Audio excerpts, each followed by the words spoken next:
Hello and welcome to a Wilson Center Polar Institute special event on the Arctic and U.S. national security. Hi, I'm John Pawlowski. Joining me is Mike Sfraga. Mike is director of the Wilson Center's Risk and Resilience Program and also of the Polar Institute. He'll be here for all 5 parts of this series that'll be coming your way on GCI. And Mike, in part 1, we're going to be setting the scene, and you'll hear some keynote addresses. Well, tell us about this focus on the Arctic and U.S. national security. Yeah, thank you, John.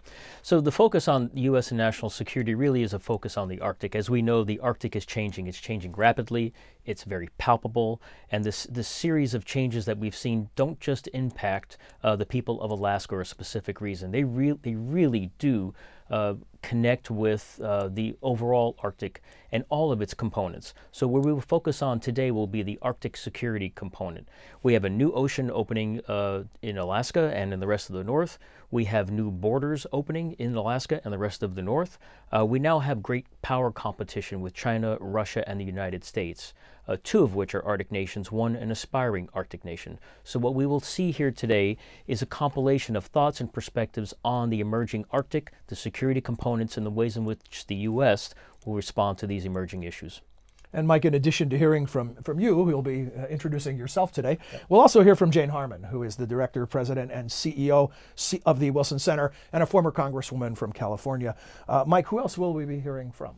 So we're going to hear from Michael Pawlowski, who is the Chief of Staff to Senator Lease Murkowski. And as we all know, Senator Murkowski has been at the forefront of all Arctic issues, especially for us Alaskans. So we'll hear from Mike and his perspectives from the Senator. We'll also hear from the Commandant of the Coast Guard. And as we all know, the Coast Guard plays a particularly important role in Alaska and in the Arctic in search and rescue, in the nation's defense, in the borders that we all see opening. And so it's important to get the Commandant's perspectives on where the Coast Guard is going and the operations and the assets that they need to better be prepared for a changing Arctic. Terrific. Thank you, Mike. Let's all take a look together, and then we'll come back and have a little more discussion following the remarks that you're going to hear. Thank you, everyone, for coming this morning to the Woodrow Wilson Center, the nation's think tank. I think you will enjoy the very full day that we have, a full 8 hours of programs, discussions, dialogue, wonderful lunch, a reception later on. Can't thank you enough for coming from across town, from across the country, and from America's Arctic in Alaska. We are very happy that you are here today, and I appreciate everyone for not only coming today, but also for all of the incredible experts that we have with us today. Wildly successful. We're a packed house. We're streaming live today globally. We have lots of folks watching online. You should know that we're also recording this session. It will go into post-production. That post-production will be condensed and then sent via GCI, Alaska's homegrown telecommunications organization, sent through every home that GCI serves in the state of Alaska. And it's our way of partnering with GCI to make sure that discussions that happen here in Washington, D.C. related to Alaska and related to the Arctic are spread throughout Alaska to the largest cities to the smallest communities. So throughout the day, I just want you to be cognizant of the fact that not only do we have a community here with us at the Wilson Center, globally we have many people watching, and then in a few weeks we'll be sending that out to the rest of the state of Alaska. This program is incredibly timely. I wrote an article that started from romance to reality, and it talked about the Arctic and the Arctic ethos and this mystical place called the Arctic, and then walked through the reality of where we are today. And I think we very much are we still love the romance of the Arctic, but we're in a very different reality, perhaps, about the Arctic. The Arctic, as I've said before, has emerged. It is part of the global political, economic, and physical landscape that we all have discussed many, many times. But today we're going to talk about a few things and address a few questions. What will our Arctic look like? And how does the United States position itself to take advantage, defend, secure this new North that is emerging, a new ocean? How do we address the great rise of great power competition, whether that be Russia and their expansion along the Northern Sea Route, their related expansion of the military, China's growing interest in the Arctic, we'll talk about that to some length, the interest of non-Arctic states in the Arctic. We have a backdrop, and that is the NATO exercise that was completed, Trident Juncture. What was that exercise about, and why does the United States and allies consider that Arctic region, the North Atlantic part of the Arctic, Why is that important to the United States and our allies? What should we do about this new ocean that is emerging? And how do we consider security in a broader sense? Community security, water security, food security, border security. The United States has a fourth coast now, most of the time, unfortunately, without ice. How does the United States best defend and secure that new border? So today we're going to hear from a broad range of experts, local leaders, regional leaders, state leaders, national leaders, research and development leaders, the private sector. I think you will find today a very fruitful discussion. Behind me is a wonderful graphic. That's the cover of our brochure, the Arctic and the U.S. national security. But today's discussion and many other discussions do not occur without the people behind these organizations. Lockheed Martin, our principal underwriter. I want to thank Lockheed for stepping forward and giving us the ability and the resources to have this kind of a day. Acoma, a nano company. Wonderful Alaskan roots, but here in around the nation's capital. They will be supporting our reception today. Again, without them, programs like this just could not happen. ASRC Federal, our host at lunch. Without them, programs like this just could not happen. Doyon Limited from my home turf in Fairbanks, Alaska. Doyon is supporting us this morning through a lot of coffee, and I know that will be appreciated throughout the morning. And just to continue the coffee theme, our GeoNorth Information Systems partners have secured resources and are providing for us incredible value. These are the companies that make the Polar Institute go. These are the companies that invested in us early in our program. We're only about 18 months old. So A2A, the Alberta to Alaska Railroad Group, very early investor in our program. Alunic Corporation from Wainwright, another Alaska corporation, an early investor and continued partner. GCI, I mentioned them, but a wonderful partner in the state of Alaska, but helping us to reach the world. And Inupiat Corporation, one of the very first investors in our program. I say this because even though we are the nation's think tank and we have support from the federal government, without our corporate friends, we could not do these kind of programs. But far more importantly, they provide expertise to us. They are on panels. We consult with them. They are part of our program. They don't just invest in our program, and I want to thank them all. And for this program, you'll see a lot of these logos. These are organizations, but the people within those organizations that I reached out to help our team craft today. I should certainly highlight General Church Key at the Arctic Domain Awareness Center. This program is an offshoot of something that he led with ALCOM just several months ago, and we built upon that great success. A final note before I introduce our CEO. Today's program is a giant audible. We changed a lot of things in real time, unfortunately, because of the earthquake in the state of Alaska. And of course, our wishes and prayers and hopes are with our friends in Alaska and our families and our friends. But those who could not be here today have sent special messages, including Senator Murkowski and Senator Sullivan. This day was built around them for many reasons, many appropriate reasons. They have both confirmed that they will come back to the Wilson at the start of the new year, and we will hold another session with them. But we're glad that they are in Alaska. That's exactly where we want our delegation, along with Congressman Don Young. But Lieutenant General Bussier, ALCOM commander, could not be here, sends his best wishes, but of course he's there taking care of the nation's interests. And the Deputy Commissioner of Military and Veterans Affairs, Bob Dole, he could not be here, but he is where he absolutely needs to be. So they're providing great leadership to our state in a time of an incredible emergency. But it does provide, unfortunately, a backdrop for today. How fragile, how robust and how fragile the Arctic is, how robust and how fragile Alaska is. And when all of us are thinking about planning, executing, living, working, defending that environment, it's not just about climate change. There's natural hazards that must be brought into focus.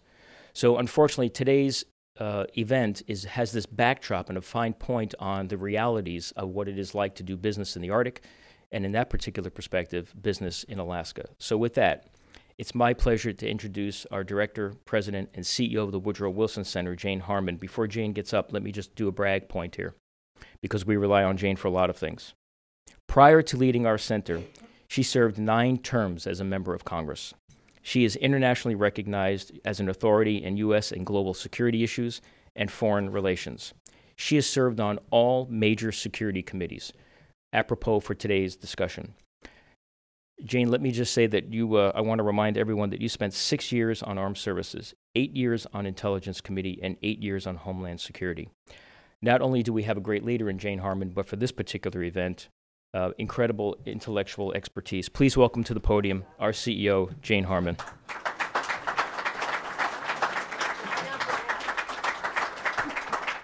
Well, hi, everybody. Let's put the graphic back with the cliffs and the whole, because this is wonderful. Thank you, sponsors. But I was looking at it and thinking how cool this is. That one, yeah. How cool this is. Not as cool as it used to be, obviously, in climate terms, but how cool it is and how illustrative it is of the kinds of things the Wilson Center is now doing. We have a new strategic plan. We are focused on cross-cutting issues. There's a think tank rating service in Pennsylvania. We have been rated #1 in the world out of 6,500 think tanks in transdisciplinary research. And cross-cutting issues are obviously this issue, among a few others. And so thank you, Mike, for the overdone intro. But also welcome to all of you here and streaming and future television and stars in Alaska, but also to several really important guests, starting with Ambassador Kirsti Kauppi of Finland, one of the Arctic states, who came through security with me. She's very secure. Let's understand that. Our council member, Earl Stafford, who does all kinds of cool things in Washington, D.C. Think the Patriot Center, really cool thing, Earl. And invests in us and also invests not just by showing up, but is a big intellectual contributor here. And Admiral Karl Schultz, more later. He's sitting next to me, so I'm excited about that. As Mike said, when I came to the Wilson Center 8 years ago after 9 terms in Congress, I figured I knew kind of a lot about security.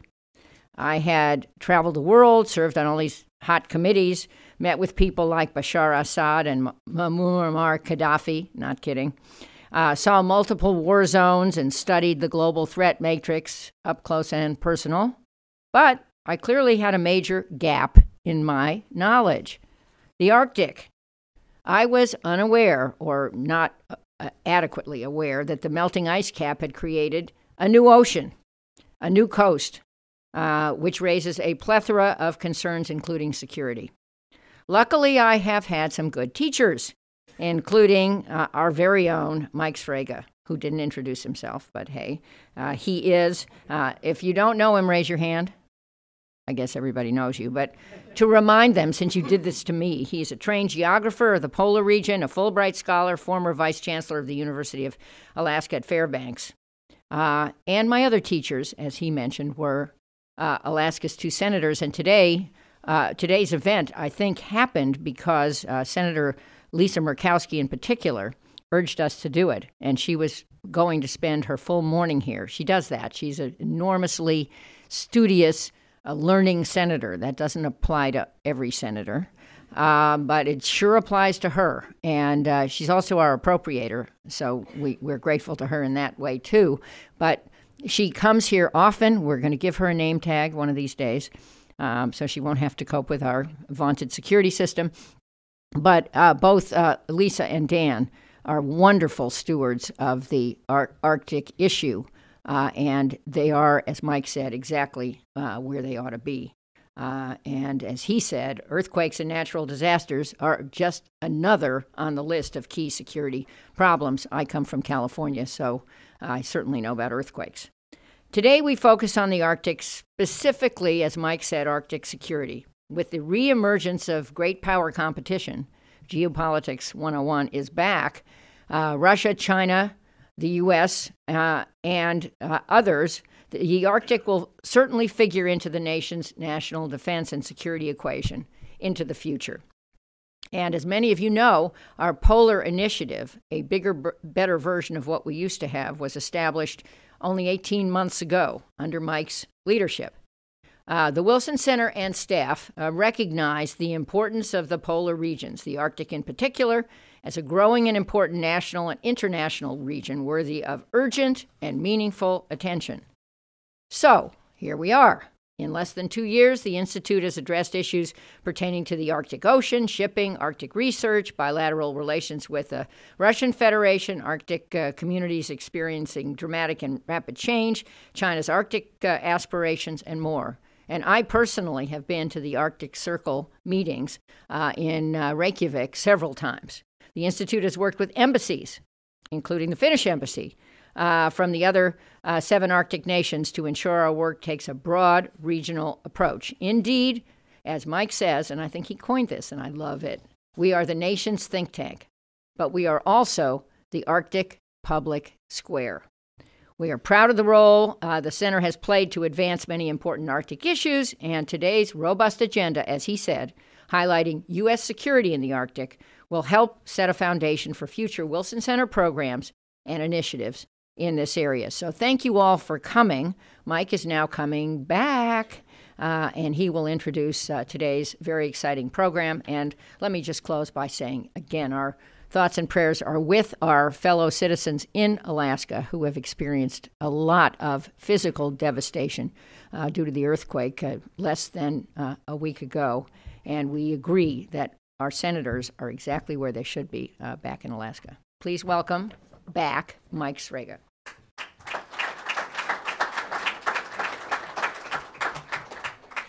Thank you, Jane. Senator Murkowski certainly did want to be here, obviously, but I'm happy to say that when Senator Murkowski was not able to come, she asked her Chief of Staff, Mike Pawlowski, to take her place, and I can think of no one better to take her place today than Mike Pawlowski. Many of you know Mike. He is her Chief of Staff. Perhaps most importantly, he's a lifelong Alaskan. He joined Senator Murkowski's team on the Energy and Resource Committee in 2014. He previously served as Alaska's Deputy Commissioner of Revenue. He served the state in numerous capacities, including as a board member for both the Alaska Industrial Development and Export Authority and the Alaska Energy Authority. He's also worked for the Alaska Permanent Capital Management Company, the Alaska Natural Gas Development Authority, and the Alaska State Legislature. I will tell you that not only is Mike the Chief of Staff for Senator Murkowski, he is one of our staunchest allies here in Washington, D.C. related to Alaska and all things Arctic. So please welcome to the podium our friend and colleague, Mike Pawlowski.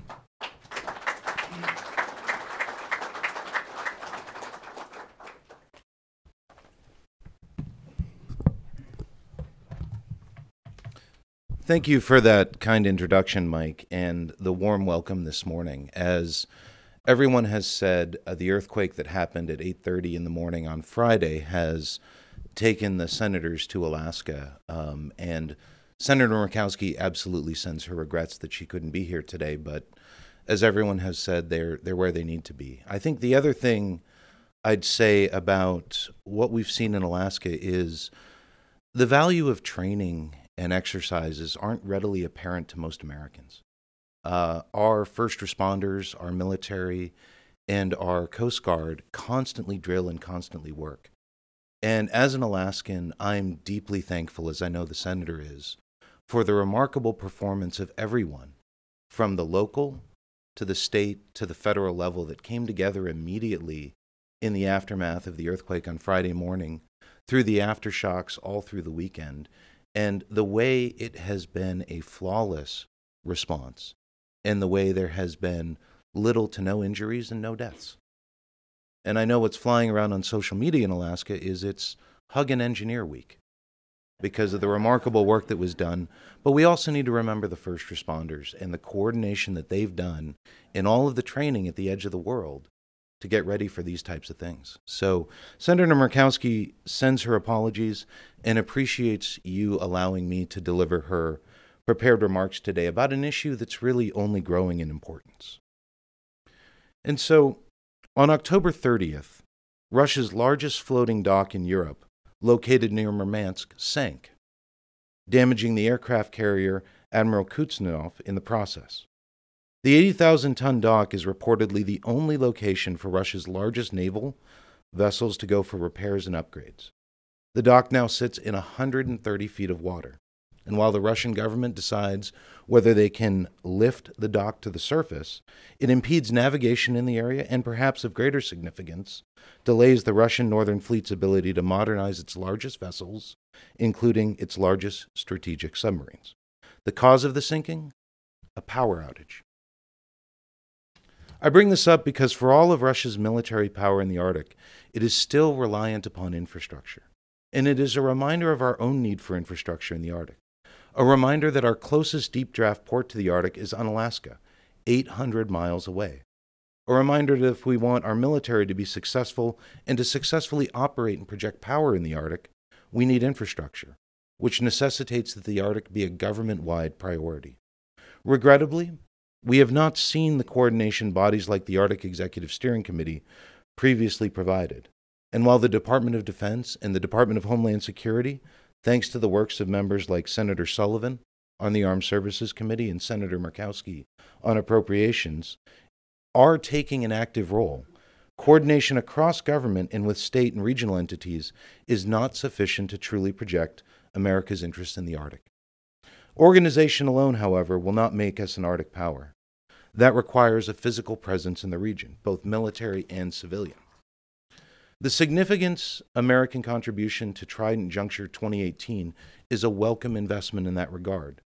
20,000 U.S. forces participated and not only gained both critical weather training, cold weather training, and coordination with our NATO allies, but also demonstrated the United States' commitment to the region. Senator Murkowski was in Iceland just before the Trident Juncture exercise took place, and the American participation was certainly noted by the Icelandic officials she met with. The USS Iwo Jima was actually in port for the training exercises at the time and offered an open ship tour, which I understand was greeted with long lines by the local population. Certainly, a welcome and significant American presence for the people of Iceland at a time when their national government is led by a political party that is not as pro-NATO as prior governments have been, and Chinese investment is on the rise. As Senator Murkowski was reminded in her meetings, following Iceland's 2008 financial crash, it was not the United States or the EU who was there for Iceland, but China and Russia. And it is China looking to establish a commercial port facility in the northeast area of Iceland that would be ideal for an Arctic search and rescue hub. But it is not just Iceland where we need a greater physical presence. Greenland is also seeing an increase in Chinese investment, particularly in mining operations, including one mine not too far away from Thule Air Force Base. For the last couple of years, Senator Murkowski has been advocating for U.S. consulate office in Nuuk. We think we need to think strategically about this, particularly as it relates to the United States military presence at Thule. At the moment, Iceland is the only country with a diplomatic office in Nuuk. Greenland may or may not be on the path towards independence from Denmark. If they do become independent, and we have a consulate there already, then we will have had political representation on the island for several years prior and will be in a good position moving forward in that new relationship. But even if Greenland remains a part of Denmark, a consulate will be able to better represent the United States' interest on the ground and in person than from 1,000 miles away in Copenhagen. But so far, the response back from the administration has been about the cost of establishing a new consulate. But Senator Murkowski would argue that the benefit, both in the short term, the medium term, and the long term, with the Greenlandic government as other nations seek to expand their influence, is far greater than any cost of a small building and a minimal staff in Nuuk. Now, in Alaska, we are seeing a renaissance in military activity that we've not experienced since the Cold War. The Coast Guard is expanding its footprint in Kodiak. A construction boom is happening at Eielson Air Force Base near Fairbanks in anticipation of the arrival of 2 F-35 squadrons. The Northern Warfare Training Center is getting additional attention. The Missile Defense Agency is working to improve radar coverage across the Pacific, as well as our ground-based missile defense at Greeley. And the Marine Corps is looking at ADAC as a possible launching point for amphibious landing exercises. While most of these assets are directed towards the Pacific, they also serve a dual purpose of providing an ability to address expanding challenges in the Arctic as well. And while these initiatives are a step in the right direction, there are still many more challenges that Congress can address right now in order to enhance our national security posture in the Arctic. The first is figuring out how to augment our maritime presence. The answer is simple. Fund the Polar Security Cutter. It's a simple, simple answer. It is impossible for the United States to project sea power in the Arctic with a polar icebreaking fleet comprised of only one operational heavy icebreaker, the Polar Star, which is more than 40 years old, a decade past its intended 30-year service life, and one medium icebreaker, the Healy, which is already over 2 decades old and is primarily used as a research vessel. A fleet of polar security cutters would provide assured, year-round access in the polar regions. These vessels can project sea power anywhere, anytime, and are fully interoperable with interagency and international stakeholders to carry out national defense and national security operations. They will allow us to continue to engage with our fellow Arctic nations, our allies, and our strategic competitors. I think we can all agree that a $750 million investment in the first polar security cutter is just a small price for the ability to project U.S. sea power in the Arctic. The second challenge we face in Congress is figuring out how to fund the infrastructure needed to support Arctic development. Earlier, I mentioned that the closest U.S. port to the Arctic in the Bering Sea is on Alaska, nearly 800 miles away from the Arctic. Think about that. That's like saying the closest port to New York is Miami. That's the challenge that we face. But the enactment of the America's Water Infrastructure Act, the WRDA Act of 2018, did bring us one step closer by requiring the Army Corps of Engineers to quickly complete a feasibility study for the Port of Nome navigation project. So to summarize, we need a government-wide approach to the Arctic to make the Arctic a national priority. We need a greater physical presence in the Arctic, both military and civilian, and we need infrastructure in the Arctic to support that presence.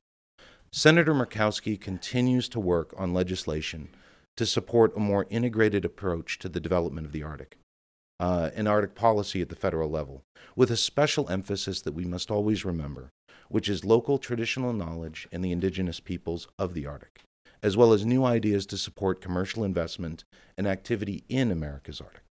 One idea is to do more to promote infrastructure and support some of the economic upsides from the increase in commercial traffic, commercial vessel transits in the region, in a way that both protects the environment and biodiversity in the ocean, which, remember, the indigenous people look to as a primary source of food.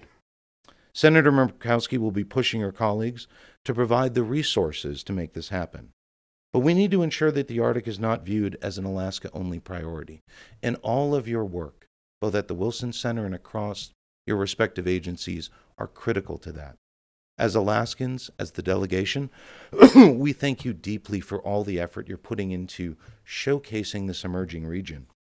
And it requires agencies and departments in the Arctic to include that region in their priority lists and to push on fellow departments to do the same. The Coast Guard has been a leader in this, and the Department of Homeland Security deserves special recognition. So thank you for all of the effort you've done. And it will also include our Arctic neighbors continuing to raise the importance of the Arctic in their meetings with U.S. officials. To Finland, thank you for all the advocacy you've done in that regard. All of us together, working together, can help Americans understand that it is not just about the Arctic, but it is about our Arctic, the American Arctic, and whether the United States wants to be a leader in the region or cede that position to other Arctic and, more importantly, non-Arctic nations. There are many takeaways we can take from Senator Murkowski's speech and Mike's comments. Perhaps the one that caught the applause, and by the way, that's one of the few times I've heard this auditorium break out into applause, was to fund the Polar Security Cutter. I think something that our next speaker will most likely touch upon. So our next speaker is Admiral Karl Schultz. He assumed the duties of the 26th Commandant of the United States Coast Guard on June 1st, 2018. He previously served from August 2016 until May of 2018 as commander Atlantic area, where he was the operational commander for all Coast Guard missions spanning 5 Coast Guard districts and 40 states. He concurrently served as director, DHS Joint Task Force East, responsible for achieving the objectives of the DHS southern border and approaches campaign plan throughout the Caribbean Sea, Eastern Pacific region, including Central America. Now, you might be wondering, with that type of portfolio, why is he here to speak about the Arctic? Because he is the Commandant of the Coast Guard, and the Coast Guard plays an incredibly important role in the Arctic and in America's Arctic. He has been, as many of you know, a strong, visible, and vocal proponent of the Arctic and the Coast Guard in the Arctic. We know the Coast Guard has a highlighted role here, but many of us wonder how we can support the Coast Guard in their role and how we can better coordinate and leverage the assets across a whole-of-government approach. I think we'll hear some of that today from the Commandant. After the Commandant speaks, he will join me at the podium here, and we will have a little discussion and really open it up for questions from the audience. So with that, would you please welcome to the podium Commandant Schultz.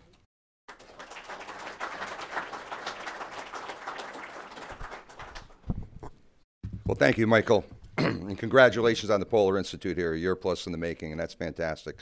Congresswoman, it's nice to be here at the Wilson Center.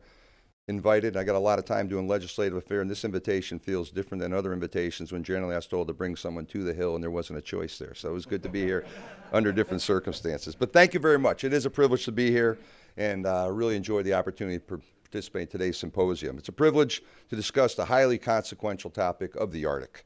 It's a complicated region, and it really warrants whole-of-government solutions, as we all know, as well as partnerships, and those are across international borders. I'm particularly pleased, and I guess I'd say to be here with my senatorial and DOD colleagues, but obviously things have changed, and what I will reassure is we've got some terrific partnerships on both fronts, and I'll circle back on that.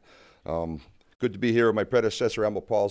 Paul truly developed an intense level of expertise in the Arctic here from his times as Pacific Area Commander. I served on the West Coast and his 4 years as Commandant, and really excited to see you still in the space ball advocating. That's terrific, and trying to catch up and fill my knowledge base, having not spent a lot of time. The Alaska Congressional Delegation worked me pretty hard in August. I spent about 25 or 30 days around Alaska, establishing my Alaskan and Arctic bona fides a bit here. But truly a critically important bunch of strategic partners that are here today, and we're working together for a more cogent whole-of-government solution here. Mike, thanks for your comments here. Senator Murkowski truly, and her counterparts, Don Young and Dan Sullivan, have been terrific advocates for the United States Coast Guard. They understand our mission requirements in the high latitudes like none other on Capitol Hill here.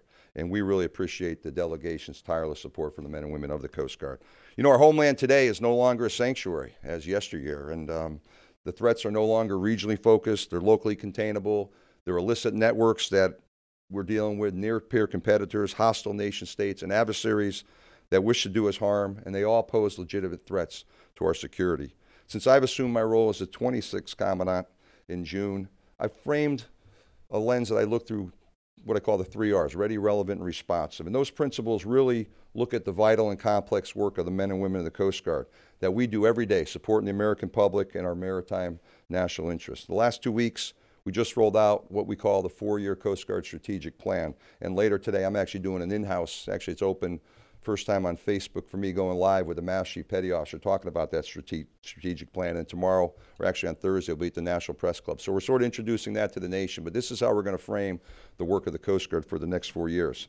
That really looks at our senior leadership's vision and plan on how we go forward, supporting both the Department of Homeland Security and the National Security Strategy, and ensuring really our nation's security, our economic prosperity, and our global influence. The plan doesn't focus on one region, but encompasses the Coast Guard's global role and sets the course for our 4-year future, hopefully beyond, and that includes the Arctic. It serves as a framework under which we exist, which we'll nest our existing strategies and outlooks and really capture some of the work that wasn't caught up in some strategies in one comprehensive location. It's firmly grounded in the understanding that our global operating environment is complex and the change around us is really moving at an accelerated pace, unlike ever before. It's also driving our update to an Arctic strategy, and we're going to roll that out early in calendar year 2019. Teams working on that now. And later today, you'll hear from one of our Coast Guard experts with a little more fidelity on what's going on that front. But this morning, I want to focus my remarks on really two topics: the Arctic as an increasingly important geostrategic region, as it impacts the Coast Guard and our nation's pressing and enduring needs in the high latitudes. We have an obligation to the citizens of this country to be prepared to safeguard the nation's security, prosperity, and our global influence today and well into the future. And as those challenges grow more complex, the need for that ready, relevant, responsive Coast Guard has never been greater. We've been an Arctic nation since 1867, when we purchased Alaska from Russia, as we all know. And the Coast Guard operations in the Arctic have a long and enduring history. And while our missions have evolved, though, in the last century and a half, our national commitment to the region is arguably not quite as much advanced. In June, during a visit to Alaska, Secretary of Defense Jim Mattis noted America has to up its game in the Arctic. There's no doubt about that.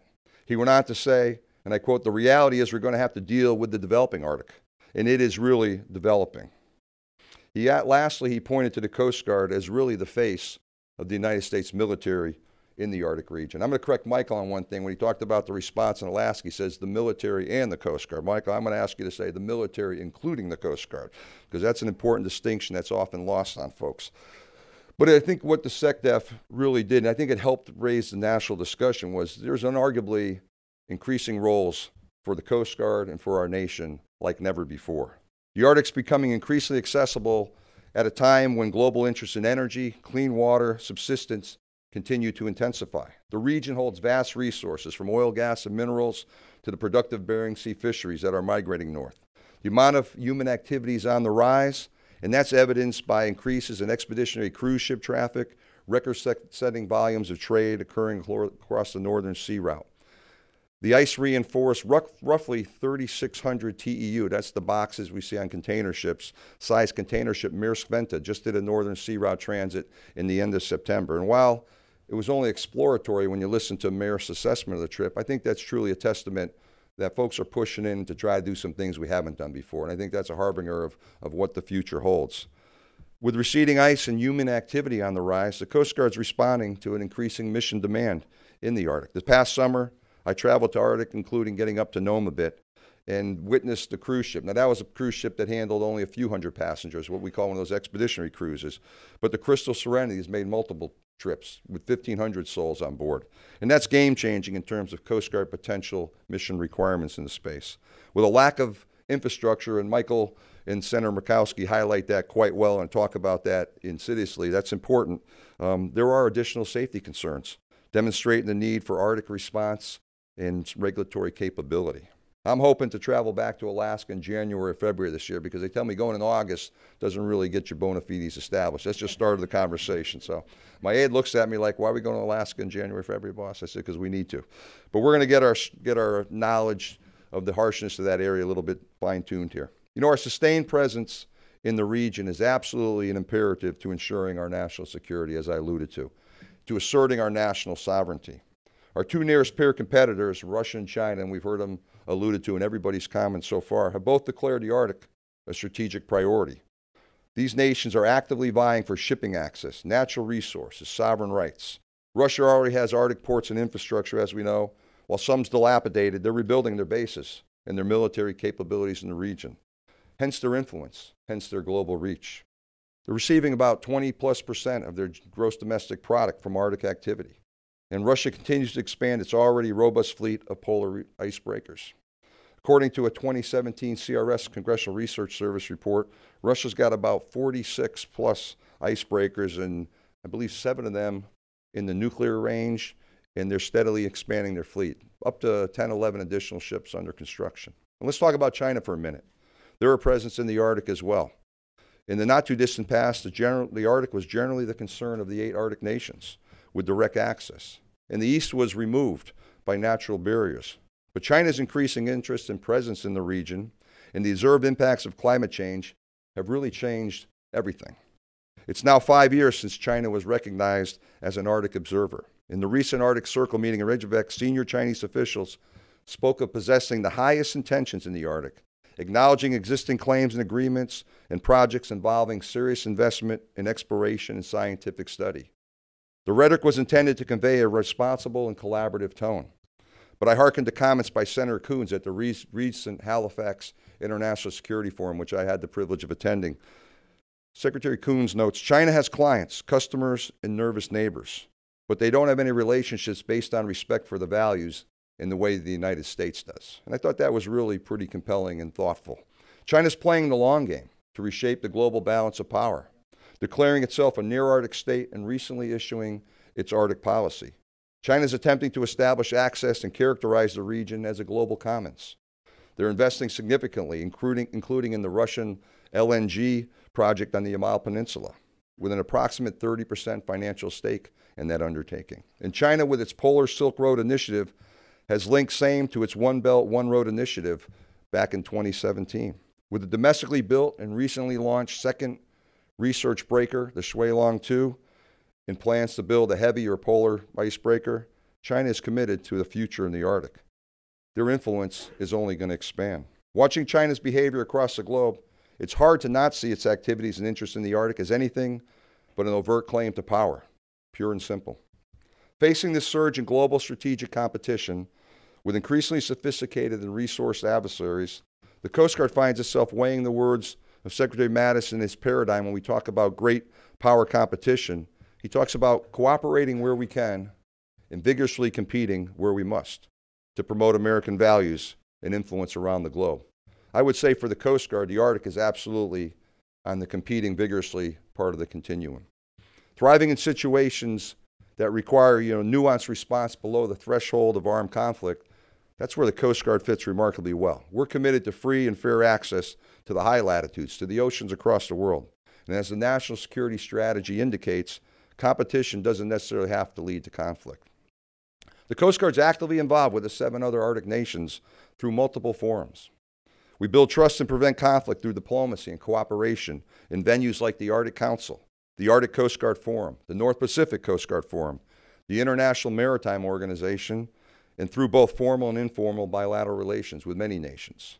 For example, the Arctic Coast Guard Forum is a vitally important group of Coast Guard agencies across the globe, and together we operationalize treaties and agreements. Last year was the first ever Arctic search and rescue exercise, and that included participation by one of our 270-foot medium endurance cutters out of Boston that shipped over to Iceland for the drill. This spring, Finland's going to hold a mass rescue exercise, and we're learning about the region. The Arctic Coast Guard Forum is a tremendous example of collaboration, and I'm excited to have my first meeting with my counterparts this upcoming spring. Our work strengthens relationships by sharing best practices, combined operations, and coordinating emergency response operations, collectively making the shared Arctic environment that much more secure. However, without presence, diplomacy and cooperation are absent or empty. Without presence, our regulatory roles, our governance, and international agreements become hollow policies. In the Arctic region, presence equals influence. And the truth is, if we aren't present, if we don't own the environment today, our competitors will. As the nation's primary maritime presence in the Arctic, the Coast Guard facilitates modernized governance structures, enhances maritime domain awareness, and promotes broad partnerships, as I mentioned, to meet our security and safety needs in this truly vital region. We've successfully maintained a mobile and seizable presence in the Arctic for the past few years, advancing capabilities to perform multiple missions by leveraging those partnerships that ensure safety and security of the maritime community. With the increased activity in the Arctic and the mounting Russian and Chinese operations and footprints, the future is now in the polar regions, and we're behind the power curve. We're in a stern chase for influence. Our sustained presence is an imperative to ensuring our nation's security, to asserting our sovereign rights, and protecting our economic interests today and well into the future. And by sustained presence, I'm saying the Coast Guard must have the tools to be in the right place at the right time. Our nation currently has those 2 operational icebreakers that Michael talked about, one heavy, one medium. The heavy's over 42 years old. Just last week, our medium-class icebreaker, the Healy, returned from a 4-month deployment to the Arctic, where she operated off the North Slope, supporting science missions for 3 customers. For NOAA, it was work to further the understanding of the changing biological picture in the Arctic. For the Office of Naval Research, It was work support of a multi-year Arctic study focused on studying the effects of water inflow and surface force changes on ocean stratification and sea ice in the Beaufort Sea. And for the National Science Foundation, it was work aimed at understanding the effects of Pacific and Atlantic water inflow and the associated boundary current in the Arctic ecosystem. Healy deployed 2 deep water moorings and 6 subsurface gliders that will remain in the Arctic for over a year, providing critical data on ice movement and ocean activity. And as Healy returned just last week, Polar Star set sail from Seattle down to the Antarctic for Operation Deep Freeze 2019. That's about an equal length.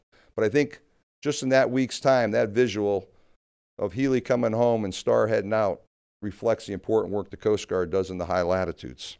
But with only 2 operational icebreakers, the United States is quickly falling behind other nations' capabilities. Earlier in my tenure, we redesignated our new heavy icebreaker acquisition as the Polar Security Cutter. And it thrills me to hear people use that lexicon because I think it's absolutely where the conversation is today. It denotes our future assurance of national security, of sovereign rights and economic interests in the polar regions. Since assuming my duties, I spoke of and I continue to speak of a polar security acquisition strategy known as what I'll call the 6-3-1 approach. We need to build 6 icebreakers, at a minimum 3 which will be heavy or polar security cutters, and we must build 1 right now. And the Coast Guard, as the Coast Guard's yet to receive a fiscal 2019 appropriation here, we weren't part of the deal that was cut here with DOD and a couple other federal agencies. We fall under the Department of Homeland Security. I eagerly await the House and Senate conferencing of our bill. The President included that $750 million line item, and I'm guardedly optimistic that we've got the right supporters on both sides of the aisle here and both sides of the hill. They're going to get us over the goal line. $750 in this year's budget will truly put us on the start of a trajectory for mission success in the Arctic. So continued investment reflects our interests and standing as an Arctic nation, and affirms the Coast Guard's role in providing presence in the polar region for decades to come.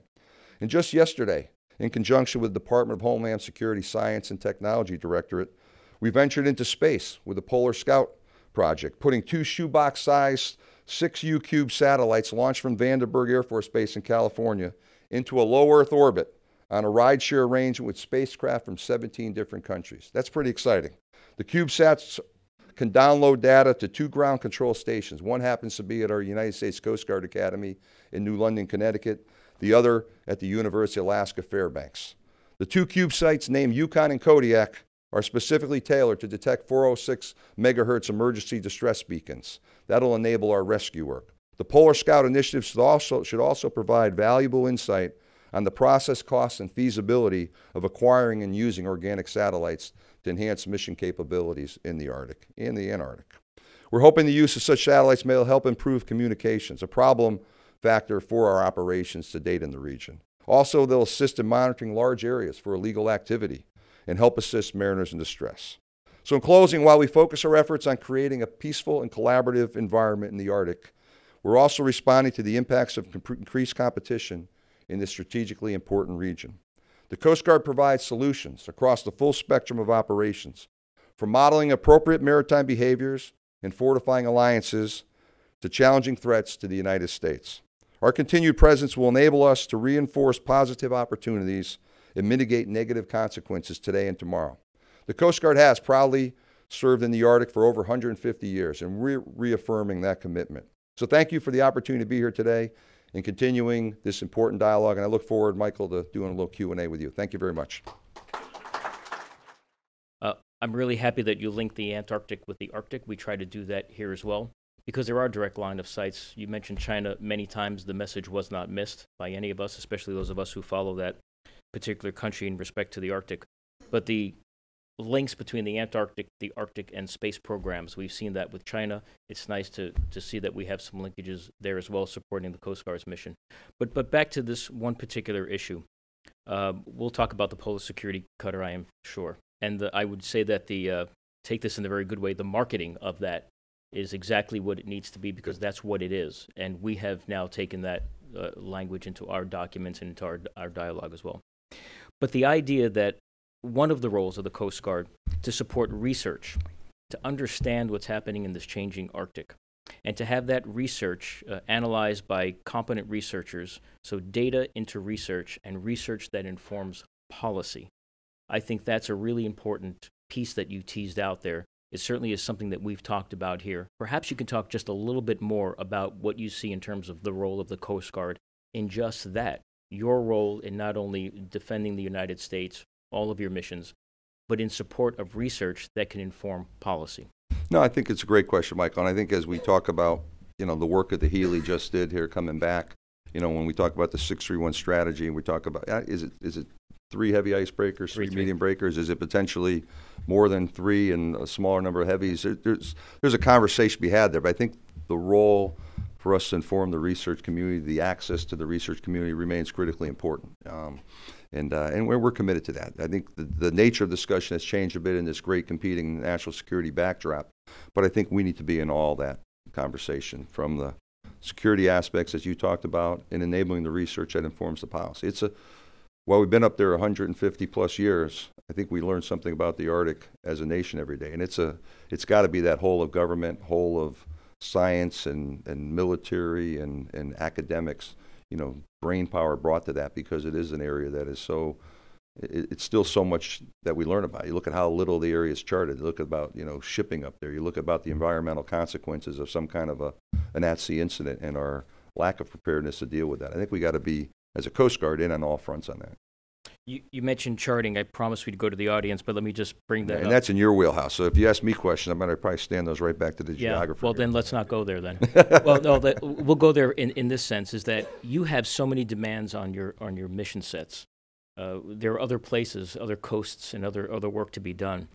How does leadership approach the balance in all of that? Because I know our delegation and many of us would like more focus on the Arctic, but you have many things to balance. Can you just share with us a little bit of insight from your position on how you go about balancing that? Sure, and I would say on Paul's watch and in the 24 commandants before Paul, I think the challenge that always conflates or confronts Coast Guard leadership is more mission demand than budgetary resources. Those choices. We look at and make risk-based decisions on everything we do. When we surge to the eastern Pacific Ocean because of the uptick in cocaine being produced in the what we call the source countries, mostly Colombia, that's at the expense of fisheries in New England or the Gulf region. It's a zero-sum game. So it's all risk-based, allocation of finite resource. I call it high demand, low density, low availability assets. So that's our space. The Arctic, though, Paul, Bob Papp before him, Thad Allen really, I think, upped the game on the conversation. We've been in this discussion for a decade plus here. And it's I think, irrefutable that the Arctic has got to be at the top of our list of priorities. And we're at that pivotal point. This national, discussion about funding this first icebreaker is game-changing. If we get this breaker funded and we can, it's about 6 years, best case, from when you fund the ship till you splash the ship in the water, missionize it. That first Polar Security Cutter doesn't go to the Arctic. It probably goes down and replaces the Antarctic mission that Polar Star does. Polar Star comes back now. She goes to a shipyard. She's been in Mare Island the last couple of years in California. That crew's gone 250 days a year from home port, very little time at home. That's a stress on sailors. But we've got to figure that out, and we got to get going now. So I think what I would say is what I talk about when you say multi-mission choices, the demand on our service has never been higher. And I serve a couple of customers as the Commandant, Secretary of Homeland Security, so border security, national security, the combatant commanders. We've got 250 men and women in Bahrain supporting the 5th Fleet Commander. We're supporting every geographic combatant commander daily on the Coast Guard. One of the interesting things there is we're funded at the same level since 2002 in what they call this defense ops part of our budget at $340 million. We're approximating $1 billion of contribution to the combatant commanders. And our Secretary Nielsen's having those conversations with the OMB director and across the river with the Pentagon. So she's engaged in the space, and that would create a little bit of relief on the Coast Guard top line. And the last thing I'd say is, since you kind of teased it out, is funded outside of DOD, the presidential security directive about upping the capabilities of the services, DOD got about a 12% increase here in the 18 budget. We're outside of that discussion, and that's not a shot at anybody. That's just a practical reality. We got about a 4% increase. Paul talked about the Coast Guard needing to be on about a 5% steady trajectory of growth. That's absolutely correct. And the part of the budget where we've been starving is the operating side of the budget. So we've actually had some bit of a windfall in capital assets. The Congress is committed to building ships, upgrading our aircraft. our operating dollars is where the choices are, and that's where I'm going to spend probably a good part of my time these 4 years, is really changing that discussion. Commandant, in the past, the Coast Guard has been reluctant to enter into a build-lease program for their icebreakers. They've testified up on Congress in opposition to that proposal.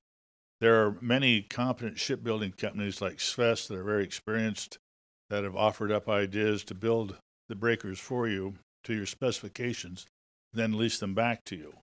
And in that way, you get around some of your budgetary restraints.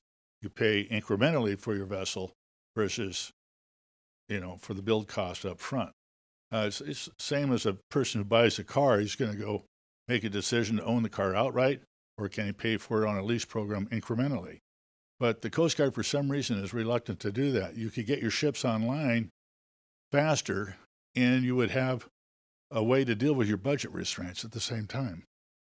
My 2 immediate past, if not 3 immediate predecessors, all dealt with this conversation about you should lease icebreakers. There's this ship, there's that ship. You should foreign build icebreakers. A lot of noise there. I would say there's a lot of reasons why we think investing, building, setting the requirements for the capability that's going to serve the nation. We build ships for a long time. We talk about the Polar Sea being 42 years old. She'll be half a century old by the time she comes out of service. Her sister ship, the Polar Sea, is sitting up there as a hangar queen or parts contributor. We're running 50-something-year-old medium endurance cutters, 210-foot. They're going to run another 8 years. They'll be 60-year-old ships before we recapitalize them with offshore patrol cutters. I think the conversation for us, not disagreeing that there's artful ways to do things. In 1-year budget process on Capitol Hill, we understand what we understand. We have a pretty mature acquisitions program where if we get funding for the Polar Security Cutter, we'll actually be building 5 classes of ships here in the coming years here.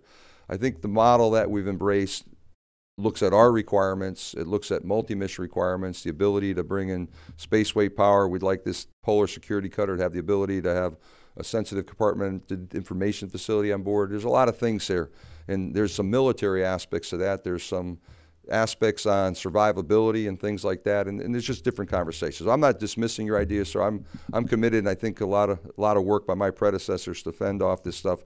In many regards, at this point, we're on a trajectory that I think gets us to the right answer for the nation, and I'm sort of taking that lease build conversation and sidelining it and focused on getting this first Polar Security Cutter funded. We've engendered the support of both sides of the Hill, and personally, to me, that's the right solution, and that's where my focus is. Good morning, Dan Schaefer from Lockheed Martin. Thanks, sir, very much for your remarks this morning. You mentioned the services, and you also mentioned the combatant commander, and I know that you've also said that in the course of the next year, the next few months, you'll be coming out with a strategy that is comprehensive. So the question I have for you this morning is, how does your strategy or the requirements that you've laid out, how do they dovetail with what you're hearing from Northcom, those kind of conversations, and also the conversations you're having with the Navy? Sure. First off, we do have a strategy. This is an update to our strategy. We've had an Arctic strategy that's been on the street for a few years, so we're going to update that. We're working with our DoD counterparts. They absolutely will be complementary. The Secretary of the Navy has been very much engaged on pushing the Department of the Navy on that strategy.